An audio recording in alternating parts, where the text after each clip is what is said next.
And that's why I said earlier, you're probably going to find that your approach distance is a lot shorter than you think. We tend to think approaching the basket is, 150 to 200 feet, or even 100 to 200 feet. And that's 100% true.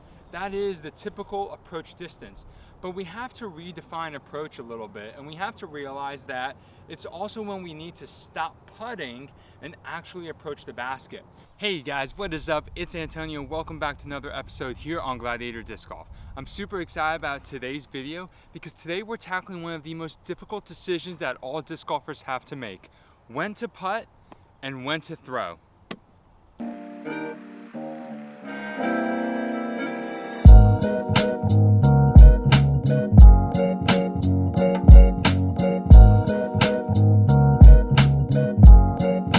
Now I know what you're probably saying, why would putting and throwing ever come together in a really confusing manner? And that's a great question. And what we're talking about today is specifically that point, that distance where you're like, okay, maybe I can jump putt this, or maybe I should throw it. And if you've played enough disc golf, or you've played in some sanctioned rounds where you know your score and every stroke counts, you know you've had that mental internal struggle.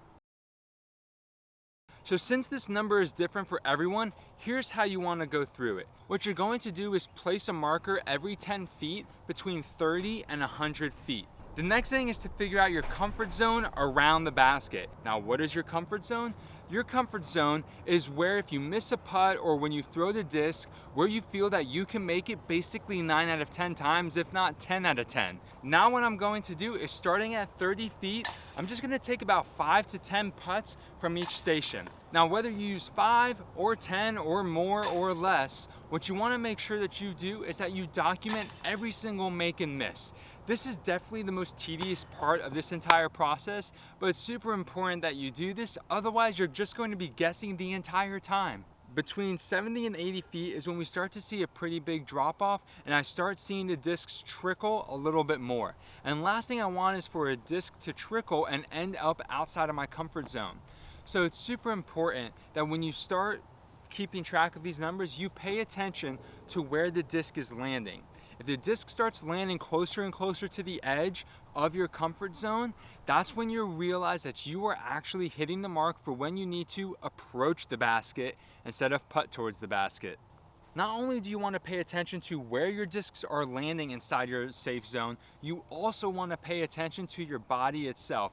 Are you kind of flailing? Are you kind of having to try a little too hard to make these really long putts? If you find yourself doing those things, you want to consider maybe just tossing the disc up.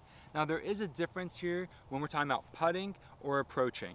If you've liked the way these putts are looking today, both the makes and the misses, just by how straight these putts are looking, you definitely want to go check out Storm Discs and check out the Radar. It's a beaded putter and it feels great in the hand, and it's a super neutral flight.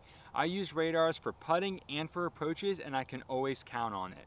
And also, if you're liking this video, I really appreciate if you go ahead and like it or leave a comment down below. I appreciate it a lot, guys. It means the world to me. All right, let's go ahead and let's get back to talking about putting or approaching. The main difference that we're focusing on here is that putting is a much more controlled action. It's calmer and it focuses on a clean snap release, whether you're spin putting or a nice lofty release if you're push putting. An approach is more like a throw. Now, while it's not a full powered throw, it still follows a similar throwing motion, whether it's backhand or whether it's forehand and you're using just a little flick of the wrist. When you find that some of your putts are feeling a little wild and that they're landing kind of all over the place, go back to that very same distance and do approach shots. By the time that you're done, you've probably noticed that they're landing a lot closer to the basket, and that's because you're throwing them with more control than when you're putting quite wildly. Now here's the thing. The distance that a lot of players are going to start approaching from is probably going to be a lot shorter than you thought. You probably think, okay, my approach game is about 150 feet, but would you say that your jump putt game is 140 feet? Probably not. And so what that really means is that your approach game is maybe more like 90 feet away from the basket. And here's the thing, there's nothing wrong with that. So what you want to do is take your medicine and approach the basket. Throw a nice soft shot instead of trying to putt wildly. because when you're trying to putt from that distance, you're having to use a lot more power and your body maybe loses a little bit of control that you would otherwise regain if you threw a softer shot. So if you guys found this video helpful, make sure you give it a like.